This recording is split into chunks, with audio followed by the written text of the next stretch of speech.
Hello बच्चों, तो राधे राधे। आप सभी लोगों को मेरा सादर प्रणाम।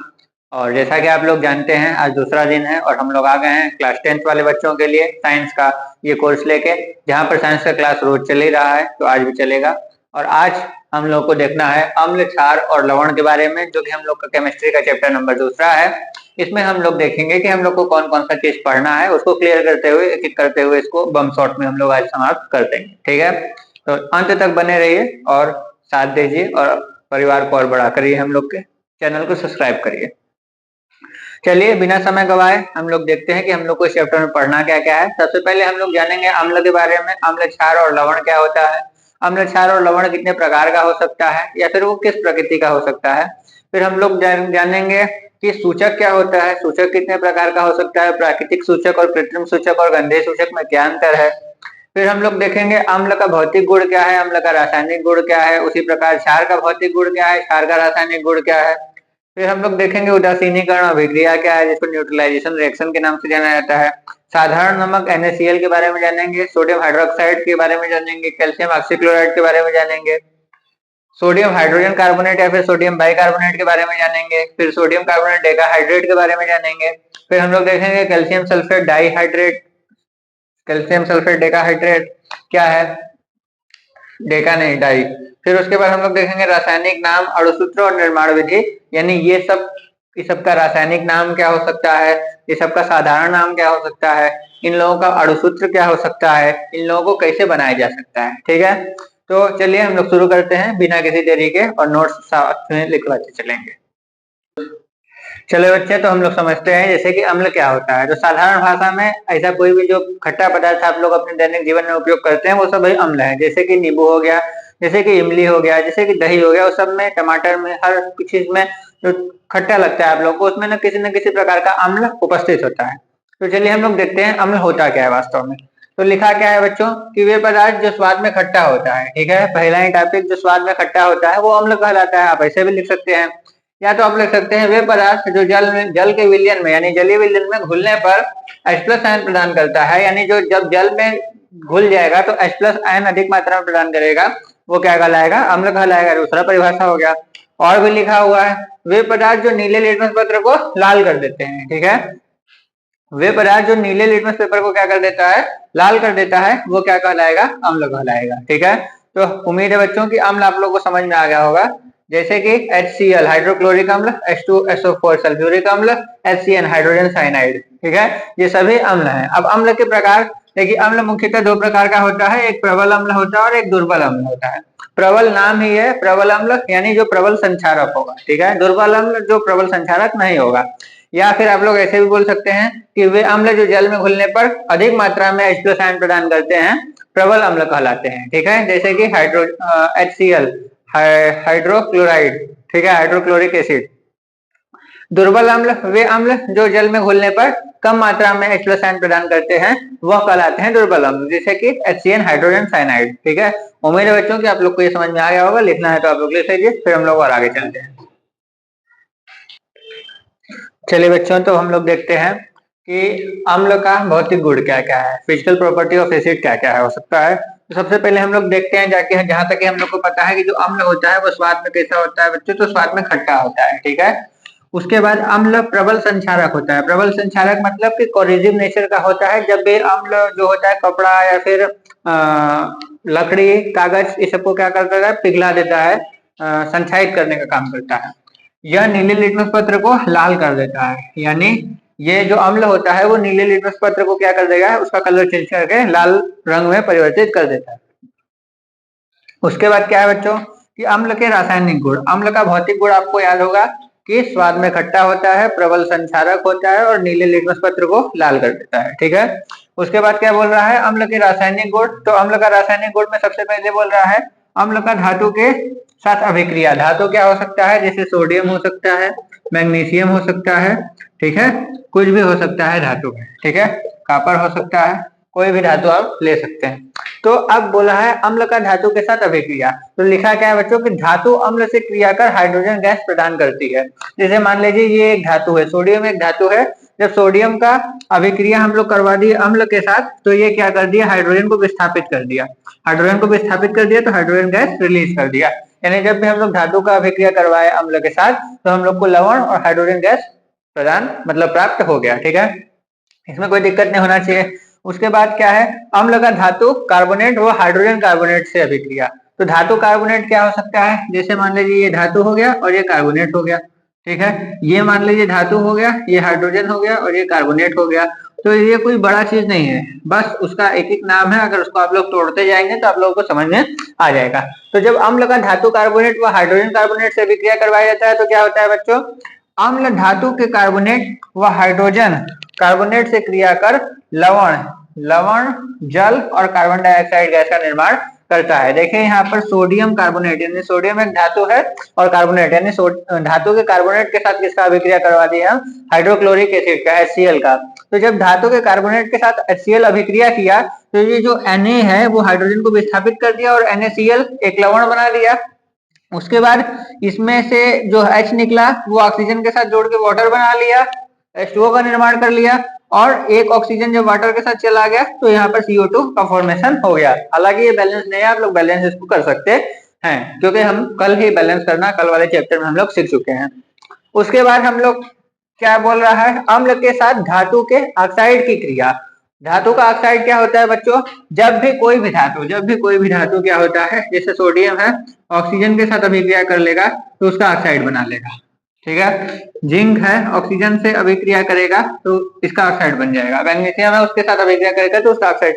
कोई भी धातु जब ऑक्सीजन के साथ अभिक्रिया करता है तो वो उसके ऑक्साइड का फॉर्मेशन कर लेता है। तो धातु के ऑक्साइड का मतलब है, देखिए कैल्शियम ऑक्साइड। ठीक है, Ca जब O से अभिक्रिया किया तो उसका ऑक्साइड बना लिया।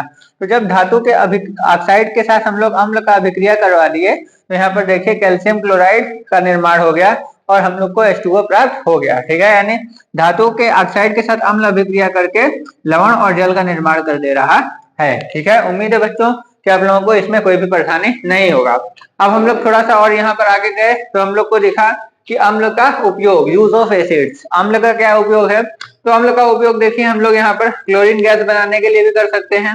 ठीक है, क्लोरीन गैस के निर्माण में किया जा सकता है। सोना चांदी के शोधन शुद्ध करने में, धातु को शुद्ध करने में भी हम लोग उसका उपयोग कर सकते हैं। फर्टिलाइजर उर्वरक के रूप में भी उसका इस्तेमाल किया जा सकता है। उसके बाद विस्फोटक को बनाने में जो अम्ल होता है जानते ही हैं, उसका उपयोग हम लोग विस्फोटक बनाने में कर सकते हैं।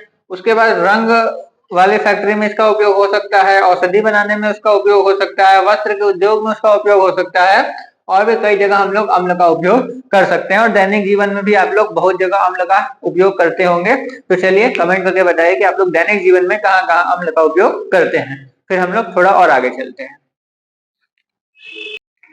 चलिए बच्चों, तो अब तक हम लोग अम्ल के बारे में सब जान चुके हैं। अब है क्षार के बारे में, तो क्षार को समझते हैं। क्षारक क्या होता है बच्चों, तो देखिए क्या लिखा है, वे पदार्थ जो जल में घुलने पर OH माइनस आयन प्रदान करते हैं वह क्या कहलाते हैं, क्षारक कहलाते हैं। ठीक है, ऐसा कोई भी पदार्थ जो कि जल में घुलने पर, वियोजित होने पर और क्या प्रदान करे, OH माइनस आयन प्रदान करे, वह कहलाता है क्षारक।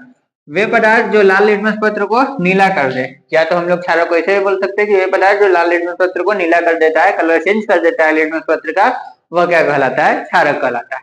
नहीं तो दूसरे भाषा में आप लोग उसको ऐसे भी लिख सकते हैं कि वे पदार्थ जो जल के साथ अभिक्रिया कर साबुन जैसा व्यवहार करता है, फिर झाग उत्पन्न करता है, वह क्षारक कहलाता है। ठीक है, अब देखिए क्षारक के प्रकार। क्षारक मुख्य रूप से दो प्रकार के होते हैं, एक प्रबल क्षारक और एक दुर्बल क्षारक। ठीक अम्ल की भांति, जैसे अम्ल जो प्रबल अम्ल क्या था, अधिक जल में अधिक H+ आयन प्रदान कर रहा था, उसी तरीके से प्रबल क्षार क्या होगा, जो जल में अधिक OH- आयन प्रदान करेगा। ठीक है, दुर्बल क्षार क्या होगा, जो जल में कम OH- आयन प्रदान करेगा। देखिए क्या लिखा है, प्रबल क्षारक वे पदार्थ जो जल में घुलने पर अधिक मात्रा में OH- आयन प्रदान करते हैं, वे प्रबल क्षारक कहलाते हैं। और दुर्बल क्षारक वे पदार्थ जो जल में घुलने पर कम मात्रा में OH- आयन प्रदान करते हैं, वे दुर्बल क्षारक कहलाते हैं। ध्यान देने योग्य बात यह है बच्चों कि यहाँ पर नोट में क्या लिखा है, नोट में लिखा है कि वे क्षारक जो जल में घुलनशील होते हैं वे क्षार होते हैं, यानी सभी जो क्षारक हैं वो क्षार नहीं होते, सभी क्षारक क्षार नहीं होते, क्योंकि वे क्षारक जो जल में घुलनशील होते हैं वही क्षार कहलाते हैं। यानी सभी क्षार क्षारक हैं लेकिन सभी क्षारक क्षार नहीं हो सकते हैं, इसको ध्यान देने वाली बात है। ठीक है, तो चलिए आप लोग इतना लिख लीजिए, फिर हम लोग और आगे चलते हैं। चलिए बच्चों, तो हम लोग देखते हैं कि क्षारक के भौतिक गुण, क्योंकि हम लोग क्षार समझ चुके हैं, क्षारक के प्रकार भी समझ चुके हैं। अब हम लोग देखेंगे क्षारक के भौतिक गुण ठीक अम्ल के प्रकार से। ठीक है, तो चलिए समझते हैं। अब देखिए यहाँ पर लिखा है क्षारक के भौतिक गुण यानी फिजिकल प्रॉपर्टी ऑफ बेसेस। अब क्षारक का भौतिक गुण क्या है? जिस प्रकार से अम्ल का भौतिक गुण था उसी तरीके से क्षार का भी भौतिक गुण आपको देखने को मिलेगा, जस्ट अम्ल का उल्टा। क्योंकि अम्ल जो होता है वो नीले को लाल करता है और ये लाल लिटमस पत्र को क्या कर देगा? नीला कर देगा। ठीक है, तो जो क्षारक होता है वो लाल लिटमस पत्र को नीला कर देगा। दूसरा क्या है कि अम्ल की तरह यह प्रबल संचारक होता है, अम्ल की भांति क्षार भी प्रबल संचारक होता है। और जल में जब ये घुलता है तो झाग उत्पन्न करता है, झाग प्रदान करता है। साबुन की तरह हम लोग को छूने पर क्या लगता है? चिकना लगता है, साबुन की तरह एकदम। स्वाद में हम लोग को कैसा लगेगा? खारा लगेगा स्वाद में थोड़ा सा। और अम्ल से क्रिया करने पर क्या करता है? लवण प्रदान करता है। जैसे कि देख लीजिए NaOH क्या है? एक प्रकार का क्षार है। और HCl हाइड्रोक्लोराइड एक प्रकार का अम्ल है। तो जब अम्ल से क्षार का अभिक्रिया होगा तो हम लोग को NaCl और इसके साथ साथ H2O जल भी प्रदान हो जाएगा। तो वही लिखा है कि अम्ल से क्रिया कर लवण प्रदान करता है, तो ये यहाँ पर लवण प्रदान कर दिया। ठीक है, उसके बाद क्या बोल रहा है बच्चों? क्षार के रासायनिक गुण यानी क्षारक के रासायनिक गुण। अभी हम लोग इसका फिजिकल प्रॉपर्टी देखे, अब केमिकल प्रॉपर्टी देख लेंगे। तो केमिकल प्रॉपर्टी में कुछ ज्यादा यहाँ पर लिखे नहीं है थ्योरी के रूप में, आप लोग को एग्जाम्पल के थ्रू समझा देंगे। देखिए क्या लिखा है? क्षार के रासायनिक गुण यानी क्षार जिस तरीके से अम्ल का रासायनिक गुण देखे उसी तरीके से क्षार का भी रासायनिक गुण है। क्षार का धातु से क्रिया, जब क्षार धातु के साथ अभिक्रिया करेगा, जैसे मान लीजिए ये क्या है? ये क्षार है और ये क्या है? जिंक धातु है। तो जब क्षार धातु के साथ अभिक्रिया कर लिया तो जिंक जो है वो अधिक क्रियाशील है और हाइड्रोजन कम क्रियाशील है। तो जिंक हाइड्रोजन को विस्थापित कर देगा। तो यहाँ पर क्या होगा? सोडियम, जिंक और ऑक्सीजन एक साथ जुड़ जाएगा और हाइड्रोजन को क्या कर दिया जाएगा? विस्थापित कर दिया जाएगा। ठीक है, क्यों? क्योंकि अधिक क्रियाशील तत्व अपने से कम क्रियाशील तत्व को विस्थापित कर देता है। जिस प्रकार अम्ल जैसे कि धातु का अम्ल के साथ जब हम लोग अभिक्रिया करवाए थे तो वो क्या किया था कि हाइड्रोजन को विस्थापित कर दिया था और NaCl और हाइड्रोजन गैस को क्या कर दिया था? विस्थापित कर दिया था। ठीक उसी तरीके से जब क्षार का धातु से अभिक्रिया होता है तो ये लवण और हाइड्रोजन गैस को भी विस्थापित कर देता है अम्ल की भांति ही। ठीक है, उसके बाद देखिए अधात्विक ऑक्साइड से क्रिया, जब क्षार का अधातु के ऑक्साइड के साथ, धातु का ऑक्साइड क्या था? हम लोग पढ़े थे, जब भी किसी धातु के साथ ऑक्सीजन का अभिक्रिया करता है तो वो धातु के ऑक्साइड का निर्माण करता है। ठीक उसी प्रकार से जब भी कोई अधातु ऑक्सीजन के संपर्क में आता है तो अधातु के ऑक्साइड का निर्माण हो जाता है। ये कार्बन अधातु है, जब ऑक्सीजन से मिला तो अधात्विक का ऑक्साइड बन गया। उसी तरीके से ये धातु है, तो जब धातु ऑक्सीजन के साथ मिला तो ऑक्साइड बन गया। तो धातु का जब धातु ऑक्सीजन के साथ अभिक्रिया करेगा तो धात्विक ऑक्साइड बनाएगा और जब अधातु ऑक्सीजन के साथ अभिक्रिया करेगा तो अधात्विक ऑक्साइड का निर्माण हो जाएगा। ठीक है, तो वही बोल रहा है अधात्विक ऑक्साइड से क्रिया। तो जब देखिए ये क्या है? ये एक प्रकार का क्षार है। तो जब क्षार अधातु के ऑक्साइड के साथ, अधातु कार्बन है उसके ऑक्साइड के साथ अभिक्रिया किया तो यहाँ पर देखिए हम लोग को मिल गया क्या? सोडियम कार्बोनेट और जल। ठीक है, तो हम लोग को लवण और जल एक तरीके से प्रदान वो कर दिया। ठीक है, तो जब भी अधातु के साथ अधातु ऑक्साइड के साथ अभिक्रिया होगा तो हम लोग को जल मिल जाएगा और जब भी धातु के साथ अभिक्रिया करेगा क्षार तो हम लोग को हाइड्रोजन गैस मुक्त होता हुआ वहां पर दिखेगा। इस बात का आप लोग ध्यान रखिएगा, पूछता है पेपर में। उसके बाद क्या लिखा है? अम्ल के साथ क्रिया, जब भी क्षार अम्ल के साथ क्रिया करता है, जब भी क्षार अम्ल के साथ अभिक्रिया करता है तो ये देखिए ये एक प्रकार का क्षार है। NaOH क्या है? क्षार है। इसी का उदाहरण हम लोग लगभग सब में लिए हैं ताकि आप लोग को समझ में अच्छा से आए। तो देखिए जब क्षार अम्ल के साथ HCl हाइड्रोक्लोरिक एसिड का जब अभिक्रिया हम लोग NaOH सोडियम हाइड्रोक्साइड के साथ अभिक्रिया करवा दिए तो हम लोग को NaCl एक प्रकार का लवण और जल प्राप्त हो गया। ठीक है, इसी रिएक्शन को हम लोग न्यूट्रलाइजेशन रिएक्शन या फिर उदासीनीकरण अभिक्रिया के नाम से जानते हैं। ठीक है, अभी हम लोग आगे समझा भी देंगे। उसके बाद क्या है? क्षार का उपयोग। ठीक है, क्षार का उपयोग, यूज ऑफ बेस क्या है? इसका कहाँ कहाँ प्रयोग होता है? तो साबुन के निर्माण में इसका उपयोग हो सकता है, कागज के फैक्ट्री में इसका उपयोग हो सकता है, धावन पाउडर बनाने में इसका उपयोग हो सकता है, रेयान बनाने में इसका उपयोग हो सकता है, सफेदी के लिए इसका उपयोग हो सकता है, चमड़ा उद्योग और वस्त्र के उद्योग में भी हम लोग इसका क्षार का प्रयोग कर सकते हैं। उम्मीद है बच्चों कि आप लोग को यहाँ तक समझ में आया होगा। अब थोड़ा हम लोग और आगे चलते हैं और फिर देखते हैं। ठीक है बच्चों, तो हम लोग देखेंगे कि उदासीनीकरण अभिक्रिया क्या है, फिर न्यूट्रलाइजेशन रिएक्शन क्या है, जैसा कि हम लोग अभी देखे थे कुछ देर पहले। तो देखिए उदासीनीकरण अभिक्रिया फिर न्यूट्रलाइजेशन रिएक्शन है क्या वास्तव में बच्चों? जब भी अम्ल क्षार के साथ अभिक्रिया करता है, क्या होता है? जब भी अम्ल क्षार के साथ अभिक्रिया करता है तो जो अम्ल होता है वो क्षार के प्रकृति को नष्ट कर देता है और जो क्षार होता है वो अम्ल के प्रकृति को नष्ट कर देता है। जो अम्ल होता है वो क्षार की प्रकृति को समाप्त कर देगा और जो क्षार होता है वो अम्ल की प्रकृति को समाप्त कर देता है। तो उसके उपरांत क्या बनता है, उत्पाद स्वरूप लवण और जल का निर्माण हो जाता है। इसी अभिक्रिया को हम लोग उदासीनीकरण अभिक्रिया या न्यूट्रलाइजेशन रिएक्शन के नाम से जानते हैं। ठीक है, जब भी हम लोगों के पेट में एसिडिटी होता है तो हम लोग इनो लेते हैं जिसमें कि बेस का मात्रा होता है। तो जो बेस होता है वो हम लोग के पेट में जाता है और एसिडिटी को समाप्त कर देता है, क्योंकि वो क्षार होता है। क्षार जब अम्ल के साथ अभिक्रिया करता है तो लवण और जल का निर्माण हो जाता है और हम लोग का पेट भी जलन बंद हो जाता है। यही अभिक्रिया क्या है, उदासीनीकरण अभिक्रिया। ठीक है, यहाँ पर लिखा नहीं है लेकिन समझाया अच्छे से गया है कि जब भी अम्ल क्षार के साथ अभिक्रिया करता है या फिर क्षार अम्ल के साथ अभिक्रिया करता है तो ये एक दूसरे की प्रकृति को नष्ट कर देता है और लवण और जल का निर्माण हो जाता है। ठीक है, तो अम्ल क्षार सर ये क्या है, इसको कैसे पहचानेंगे? आप लोग के दिमाग में अभी तक ये सवाल तो उठ ही गया होगा। तो चलिए अब देखते हैं कि अम्ल है या फिर क्षार है, इसको पहचानेंगे कैसे। तो उसको हम लोग पहचानेंगे इस शब्द के द्वारा जिसको हम लोग इंडिकेटर, गाड़ी में इंडिकेटर उपयोग होता है और इंग्लिश में सूचक को भी इंडिकेटर के नाम से जाना जाता है। अब इंडिकेटर क्या करता है, तो इंडिकेटर इंडिकेट करने का काम करता है कि हम लोग को लेफ्ट जाना है कि राइट जाना है। उसी प्रकार से सूचक भी हम लोग को सूचना देगा कि कौन सा अम्ल है और कौन सा क्षार। तो उसका परिभाषा क्या हो गया, उस हिसाब से उसका परिभाषा हो गया, वे पदार्थ जो अम्ल व क्षार होने का सूचना प्रदान करता है, वे पदार्थ जो अम्ल और क्षार होने का सूचना प्रदान करता है वह क्या कहलाता है, सूचक कहलाता है। ठीक है सर, समझ में आ गया? ठीक है, ऐसा कोई पदार्थ जो अम्ल या क्षार होने का क्या करेगा, सूचना प्रदान करेगा, सूचक कहलाएगा। अब सूचक का प्रकार भी होता है सर। हाँ, सूचक का प्रकार होता है, प्राकृतिक सूचक भी होता है, कृत्रिम सूचक भी होता है और गंधीय सूचक भी होता है। प्राकृतिक सूचक भी होता है, कृत्रिम सूचक भी होता है और गंधीय सूचक भी होता है। तो प्राकृतिक सूचक क्या है, मात्रा वात्रा में कुछ अगर गड़बड़ी होगा तो आप लोग थोड़ा देख लीजिएगा, मैनेज कर लीजिएगा। अब देखो प्राकृतिक सूचक क्या है, जो लिटमस है वो प्राकृतिक सूचक है, हल्दी भी क्या है, प्राकृतिक सूचक है, मेथिल ऑरेंज कृत्रिम सूचक है, फिनोप्थिलीन भी कृत्रिम सूचक है। ठीक है, गंधीय सूचक में प्याज का रस और लौंग का तेल आप लोगों का आ जाएगा। अब देखिए कि प्राकृतिक सूचक क्या है, इसका परिभाषा हम लोग यहाँ पर लिखे नहीं है। तो ऐसा सूचक जो हम लोग को प्रकृति द्वारा प्राप्त होता है वह क्या कहलाता है, प्राकृतिक सूचक कहलाता है। ठीक है, और वो सूचक जो हम लोग मानव निर्मित होता है वो क्या कहलाता है, कृत्रिम सूचक, या फिर इसको हम लोग मानव निर्मित सूचक भी बोल सकते हैं। आप लोग यहाँ पर मानव निर्मित सूचक भी लिख सकते हैं। ठीक है, मानव निर्मित, ठीक है, मानव निर्मित सूचक भी आप लोग वहां पर लिख सकते हैं। ठीक है, तो अब समझ गए, प्राकृतिक सूचक वे सूचक जो हम लोगों को प्रकृति द्वारा प्राप्त हो रहा है प्राकृतिक सूचक कहलाएगा। वे सूचक जो हम लोग को आर्टिफिशियल रूप से बना रहे हैं, कृत्रिम रूप से बना रहे हैं, मानव निर्मित सूचक कहलाएगा। या फिर जिसको लैब में बनाया जा रहा है वो मानव निर्मित सूचक है। और जिसके गंध के वजह से हम लोग को ये पता चलता है कि वो अम्ल है कि क्षार है, वो गंधीय सूचक या फिर ऑल्फैक्टरी इंडिकेटर्स इंग्लिश में इसको कहते हैं। अब देखिए जो प्राकृतिक सूचक है, लिटमस एक प्रकार का प्राकृतिक सूचक है। तो जब लिटमस अम्ल के साथ अभिक्रिया करेगा तो वो लाल रंग प्रदान करेगा। जब लिटमस क्षार के साथ अभिक्रिया करेगा तो वो नीला रंग प्रदान करेगा।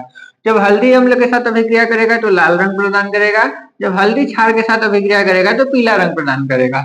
उसी तरीके से जो मेथिल ऑरेंज होता है ये एक आर्टिफिशियल इंडिकेटर है और फिनोप्थिलीन भी आर्टिफिशियल इंडिकेटर है, यानी कृत्रिम सूचक है। और इसका उपयोग हम लोग ज्यादा अपने दैनिक जीवन में मतलब लैब में करते हैं। ठीक है, मेथिल ऑरेंज किस कलर का होता है सर, तो मेथिल ऑरेंज ऑरेंज कलर का होता है। और जब ये अम्ल के साथ अभिक्रिया करता है तो लाल रंग प्रदान करता है। और जब ये क्षार के साथ अभिक्रिया करता है तो पीला रंग प्रदान करता है। ठीक इसके तरह, ठीक हल्दी की तरह। ठीक है, तो इसका लगभग आपको सेम देखने को मिल जाएगा। उसके बाद फिनोप्थिलीन क्या होता है सर, फिनोप्थिलीन जो होता है ये कलरलेस होता है, इसका कोई भी कलर नहीं होता है। जब ये अम्ल के साथ अभिक्रिया करता है तो अम्ल के साथ ये अभिक्रिया नहीं करता है। और जब क्षार के साथ अभिक्रिया करता है तो पिंकिश हो जाता है, पिंकी पोंकी पिंकी। उसके बाद जब गंधीय सूचक क्या होता है, गंधीय सूचक वे सूचक हैं जो अपने गंध में परिवर्तन करके हम लोग को अम्ल या क्षार होने का सूचना प्रदान करता है, वो गंधीय सूचक कहलाता है। पीएच स्केल क्या है सर, तो जब बहुत सारे सूचक को मिला दिया जाता है तो हम लोग सर्वव्यापी सूचक पीएच स्केल का निर्माण हो जाता है। और पीएच स्केल में लगभग 1 से लेकर 14 तक संख्या दी हुई होती है। 1 से लेकर 7 के बीच में जो संख्या होती है, अगर उसके बीच में कोई पदार्थ आता है तो वो अम्लीय कहलाता है। और 7 से लेकर 14 के बीच में जो संख्या दी गई रहती है, अगर उसमें कोई पदार्थ आता है तो वो कहलाता है क्षारीय। और अगर कोई 7 पर ही आ जाएगा, 7 पर ही पीएच मान उसका इंडिकेट करेगा, तो वो पदार्थ उदासीन कहलाएगा। ठीक है, उम्मीद है बच्चों कि आप लोगों को इतना समझ में आया होगा। अब थोड़ा हम लोग और आगे बढ़ते हैं और अब देखते हैं कुछ सामान्य लवण। चलिए बच्चों, तो हम लोग कुछ सामान्य लवण देख लेते हैं। समय कम है और सिलेबस कुछ ज्यादा ही लंबा है, इसलिए हम लोग इसको कंडेंस फॉर्म में लिख के ले आए हैं और आप लोग को पूरा विस्तृत विस्तार से बताकर जाएंगे। तो आप लोग उसके लिए कोई टेंशन मत करिए कि सर इतना कम में ही कैसे साधारण नमक खत्म हो गया। चलिए शुरू करते हैं। तो सबसे पहले हम लोग कुछ सामान्य लवण का बात करेंगे। उसमें सबसे पहले हम लोग देखेंगे सोडियम क्लोराइड यानी NaCl, जिसको हम लोग साधारण नमक के नाम से भी जानते हैं, और जिसका अणुसूत्र रहा ये। जो साधारण नमक है वो अधिकतर हम लोगों को खारे झील के पानी से या फिर समुद्र के पानी से अधिकतर हम लोगों को ये प्राप्त हो जाता है। ठीक है, जो समुद्र के किनारे हम लोग बांध बनाते हैं और समुद्र से आया हुआ पानी उस बांध में रुक जाता है और सूर्य की गर्मी के कारण वो पानी वाष्पीकृत होकर उड़ जाता है और नमक वहां पर बच जाता है। उस नमक को हम लोग फैक्ट्री में शोध करके फिर मार्केट में शोधन विधि द्वारा शुद्ध करके फिर मार्केट में हम लोग पैक करके उसको बेच देते हैं। ठीक है, तो ये रहा कुछ उसका बनाने का विधि कि हम लोग को समुद्र से या फिर खारे पानी की झील से प्राप्त हो सकता है, जिसको आप लोग बना के लिख सकते हैं। अब उसके आगे इसमें इंपॉर्टेंट क्या है कि उसका भौतिक गुण क्या है। तो ये रंगहीन होता है, इसका कोई भी कलर नहीं होता है, ये कलरलेस होता है। ठीक है, साधारण नमक कलरलेस होता है, जल में घुलता है, यानी जल में जब इसको घोलोगे तो जल में घुलनशील होगा। स्वाद में हम लोग को थोड़ा नमकीन के तरीके का लगता है, और जब इसको गर्म किया जाता है ना तो ये चटकता है, इधर उधर क्या करता है, चटकता है। और ये देखो उदासीन रहता है, जैसे कि अम्लीय या फिर क्षारीय नहीं होगा। ये जो लवण होगा ये होगा उदासीन। ठीक है, उसके बाद उसका हम लोग केमिकल प्रॉपर्टी देखेंगे। रासायनिक गुण क्या है कि जब अम्ल के साथ अभिक्रिया करेगा कौन, लवण। तो देखिए ये लवण है, ये अम्ल है H2SO4।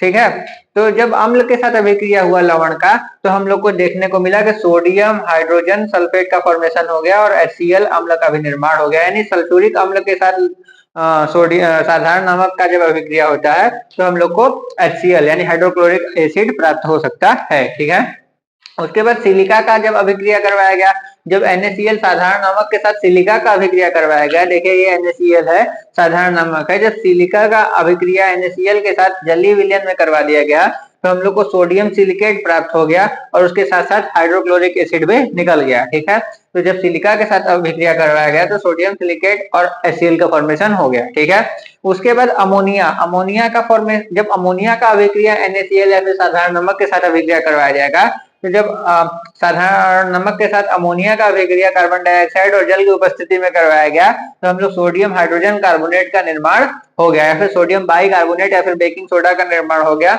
और अमोनियम क्लोराइड प्राप्त हो गया। ये सूत्र इंपॉर्टेंट है, आपको एग्जाम में पूछ सकता है, तो आप लोग बेकिंग सोडा बनाने का ये सूत्र भी लिख सकते हो, क्योंकि एनसीईआरटी में या फिर हम लोग के बुक में, नॉर्मल बुक में थोड़ा इसका लंबा प्रोसेस दिया होता है। तो उम्मीद है बच्चों कि आप लोग को इतना समझ में आया होगा।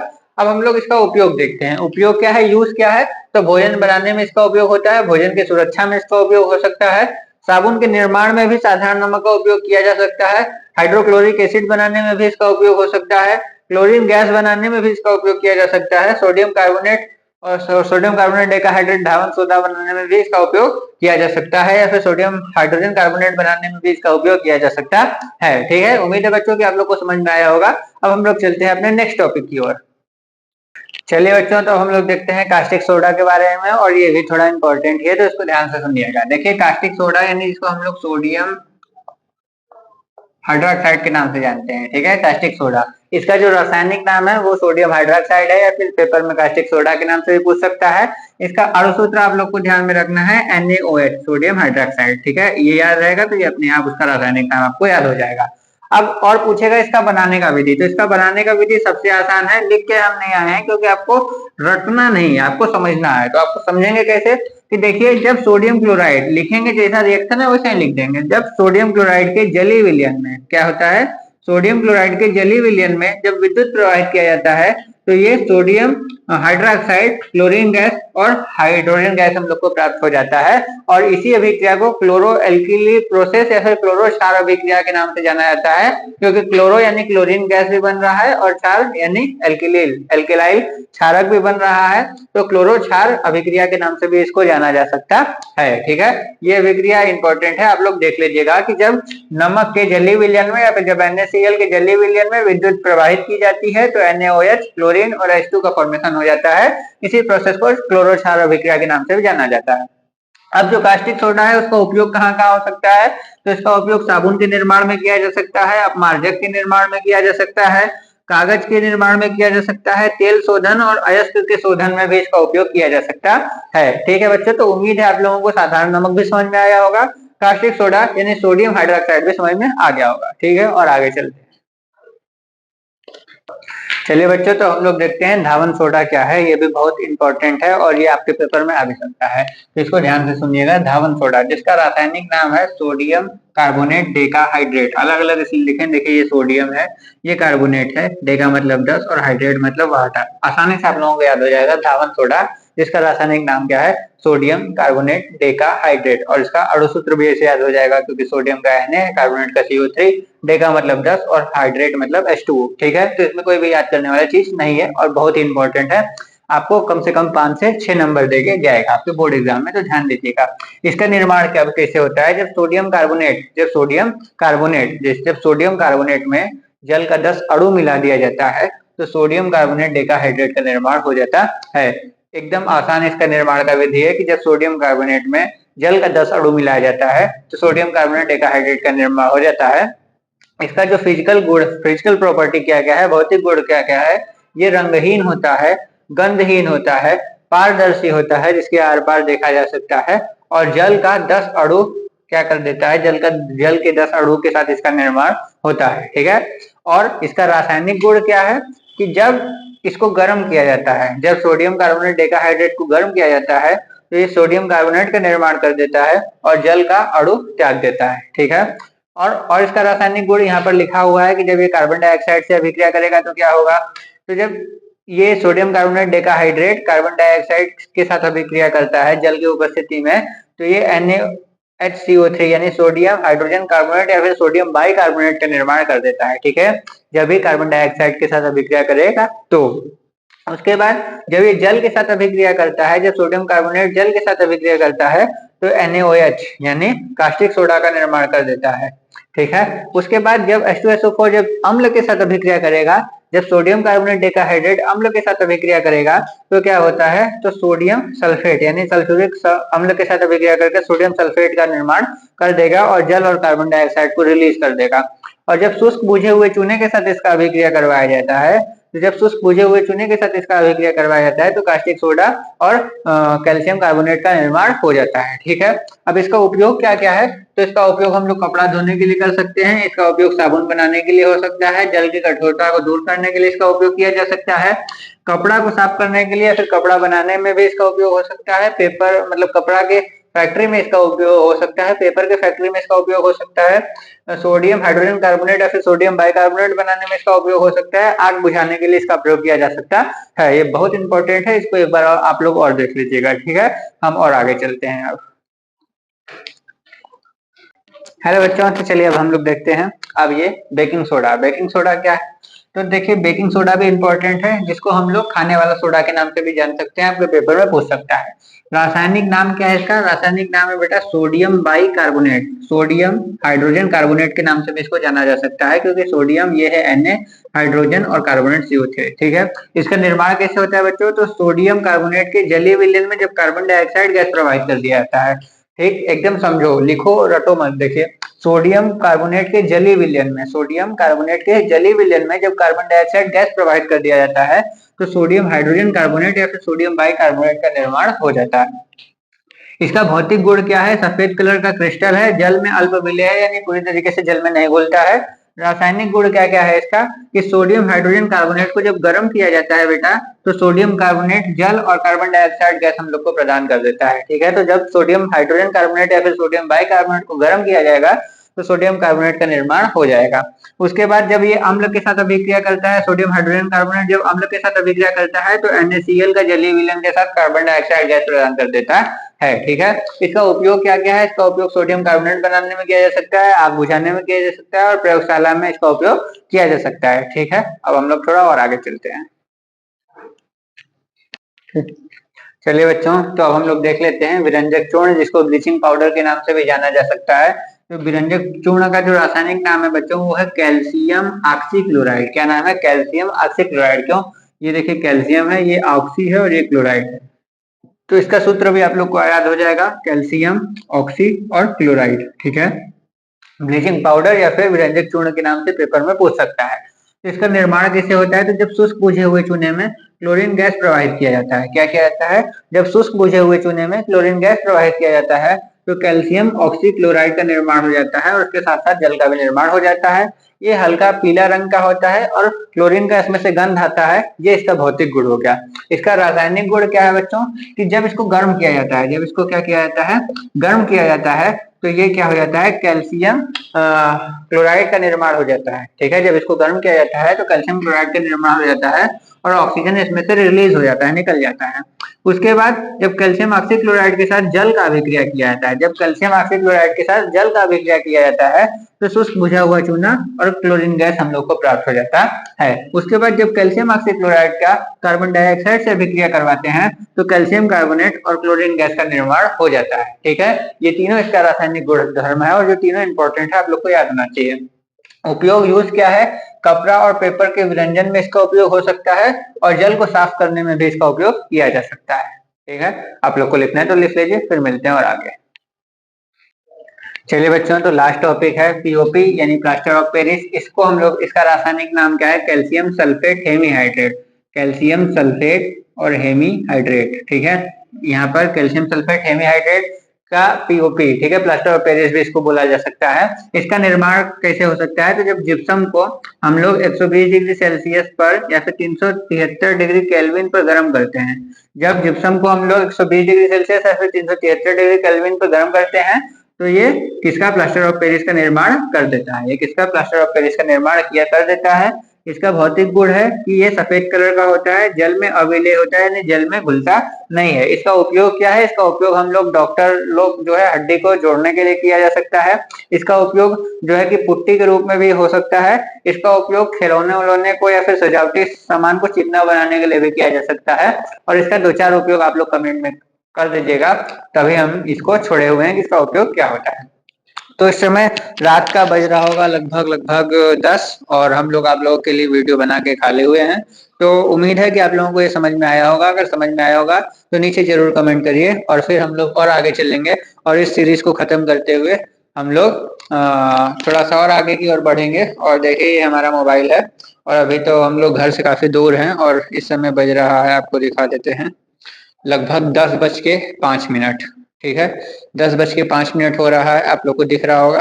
ठीक है, दिख रहा है, ठीक है, आप लोग को दिख रहा होगा। 10 बज के बंद हो गया था क्या, बंद हो गया था शायद, ये एक बार और दिखा देते हैं।